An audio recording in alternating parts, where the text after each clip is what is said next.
বিসমিল্লাহির রহমানির রহিম। হারাম সম্পর্কের ভয়াবহতা নিয়ে কিছু কথা। বিয়ের বহির্ভূত কোনো সম্পর্কই হারাম রিলেশন, হারাম সম্পর্ক। বিয়ে করার উদ্দেশ্যে অবৈধ অনৈতিক সম্পর্ক গড়ে ওঠাই হারাম, সেটাকেই জিনা বলা হয়েছে। জিনা যারা করে তারা অনেক পাপ করে, তাদের কবিরা গুনাহ হয়ে যায়। আপনি অবৈধভাবে মেলামেশা করছেন বিয়ে করার উদ্দেশ্যে। অনেকে ভাবে যে বিয়ে করলেই তো সব ঠিক হয়ে যাবে, তার সাথে যাই হোক না কেন তাকেই তো বিয়ে করছি। কিন্তু মনে রাখবেন, বিয়ে করার আগ পর্যন্ত আপনি যা করছেন সকল কিছু কবিরা গুনাতে লিপিবদ্ধ হচ্ছে, সেটার শাস্তি আপনাকে পেতে হবে।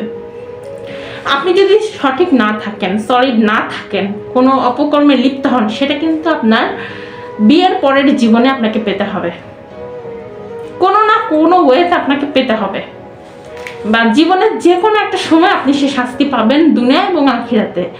তাই খারাপ সম্পর্কে, কুরুচিপূর্ণ সম্পর্কে আপনি কখনোই লিপ্ত হবেন না।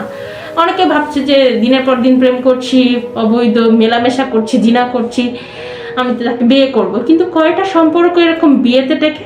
আজকাল বিয়েই টিকছে না, তো অবৈধ যৌনাচার এগুলো কিভাবে বিয়েতে টেকবে?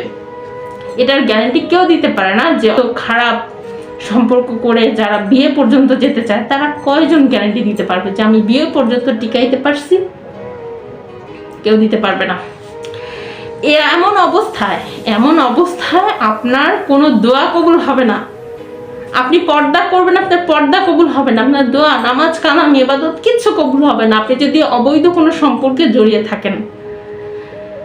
ইসলামের বিরুদ্ধে কোনো কাজ করলে আপনাকে শাস্তি পেতেই হবে। ইসলাম সুন্দর জীবন ব্যবস্থা, সেখানে সুশৃঙ্খলভাবে সকল কিছু আছে। আপনার যদি প্রয়োজন হয় আপনি হালালভাবে বিয়ে করে সেটাকে বন্ধনে আবদ্ধ করুন, কিন্তু বিয়ের বহির্ভূত কোনো কাজকে আল্লাহ তাআলা গ্যারান্টি সহকারে নিষিদ্ধ করেছেন, কারণ এটা কবিরা গুনাহ। জিনা করা, এটা কি সুন্দর চেহারাটা কি থাকবে সারা জীবন? কবরের মাটিতে থাকবে, পোকা বিচ্ছু খেয়ে আপনাকে শেষ করে দেবে। আপনার চোখে ঢুকবে, নাকে ঢুকবে, মুখে ঢুকবে, আপনার পুরো শরীরে তছনছ করে দেবে। কিসের অহংকার ভাই, কিসের অহংকার বোন? কোনো অহংকার করে লাভ নেই। অহংকার শুধুমাত্র একমাত্র আল্লাহ তাআলার। অহংকার শুধুমাত্র আল্লাহ তাআলার, আমাদের না। যার অহংকার আছে, যার ভেতরে সরিষার দানা পরিমাণ অহংকার আছে, সে জান্নাতে যেতে এত সহজে পারবে না। তো সবকিছুর একটা বিধান আছে, নিয়ম আছে। আল্লাহর দয়া ছাড়া যদি আল্লাহ কঠিনভাবে আমাদের সকলের কর্মের ফল চেক করেন, তাহলে পরে আমরা কেউ জান্নাতে যেতে পারবো না। কিন্তু আল্লাহর রহমত, দয়ার অন্তর দিয়ে যখন আল্লাহ দেখবেন, তখন আমরা জান্নাতে যেতে পারবো। কারণ আমাদের প্রত্যেকের পাপ আছে, পাপবিহীন কোনো মানুষ হয় না। কিন্তু ইসলামের তরিকা অনুযায়ী চলতে গেলে আমরা অনেকটা ভালো থাকতে পারবো। ভালোকে ভালো আর খারাপকে খারাপ বলে চলাফেরা করাটাকেই একটা সুন্দর জীবন ব্যবস্থাতে রূপান্তরিত করা সম্ভব। কিন্তু আমরা যদি ইসলামের বিরুদ্ধে কিছু বলি, কিছু করি, অশ্লীল গালাগালি করি, অশ্লীল কাজ করি, অশ্লীল সম্পর্কে লিপ্ত হই, মানে নাজায়েজ সকল কিছুতে যদি আমরা লিপ্ত হই, তাহলে আমাদের জন্য কঠোর শাস্তি অপেক্ষা করছে। কোনো ভুল নেই না, কোনো ভুল নেই।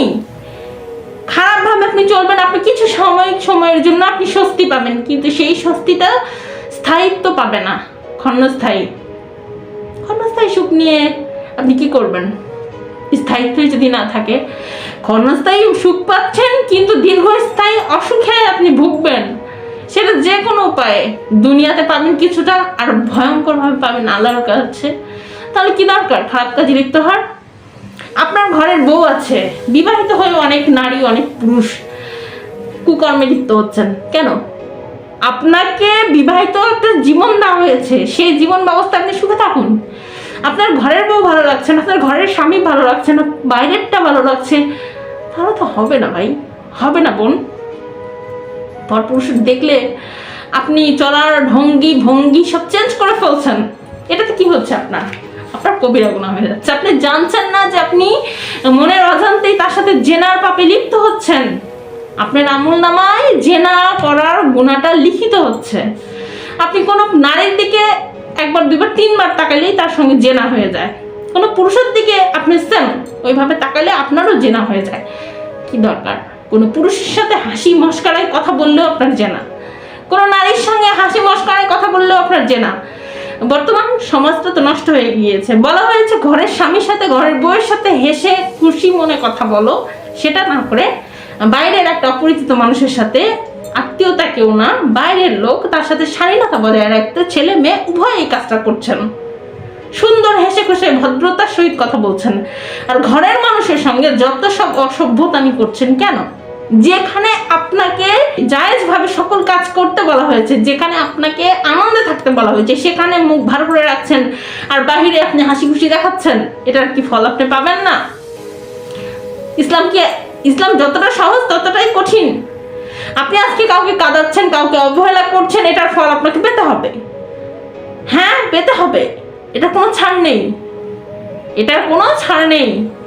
সময় থাকতে ভালো হয়ে যান, সময় থাকতে আল্লাহর পথে ফিরে আসুন, সময় থাকতে ইসলামের জীবন ব্যবস্থা মেনে চলুন। আজ আপনার 100টা অজুহাত, আজ আপনার 200টা অজুহাত, আল্লাহর কাছে কি বলবেন? আল্লাহর কাছে কিছু বলতে পারবেন? আজকে আপনার 1000টা অজুহাত, কিন্তু আল্লাহর কাছে তো আপনি বলতে পারবেন না যে আল্লাহ আমি এই কারণে এটা করছি। আল্লাহ কি শুনবে এসব? আল্লাহকে কি বোঝাতে পারবেন? আজকে আপনি আপনার ওয়াইফকে ফাঁকি দিচ্ছেন, আপনার হাজব্যান্ডকে ফাঁকি দিচ্ছেন, আল্লাহকে কিভাবে ফাঁকি দেবেন? আল্লাহকে কি ফাঁকি দেওয়া যায়? সম্ভব? পসিবল? কোনো পসিবিলিটি আছে?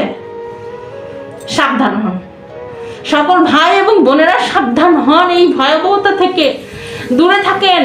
এমন একটা সময় আসবে যে আপনি ভয়ে আল্লাহ তাআলার কাছে সময় ভিক্ষা চাইবেন। মৃত্যুর সময় আপনার শাস্তিটা আপনাকে দেখে মৃত্যুবরণ করানো হবে। আর মৃত্যু যে কি ভয়ঙ্কর ব্যাপার, তখন আপনি ক্ষমা চেয়ে আপনি কুল পাবেন না, কিন্তু আপনি ক্ষমা পাবেন না, তখন আপনাকে অনেক শাস্তি ভোগ করতে হবে। সে শাস্তি না দেখতে চাইলে ভালো হয়ে যান। যত পাপ করেছেন সেখান থেকে ফেরত আসুন। আপনি যদি খাস দিলে ফেরত আসেন, আল্লাহ আপনাকে ক্ষমা করবেন ইনশাআল্লাহ। আশা করি সবাই বুঝতে পারবেন। যদি কারো ভালো লেগে থাকে, কারো বুঝ মনে হয়, তাহলে আমাকে সাবস্ক্রাইব করবেন, আমার পাশে থাকবেন, লাইক করবেন, কমেন্ট করবেন। ধন্যবাদ। আমার কোনো কথা ভুল হলে ক্ষমা করবেন।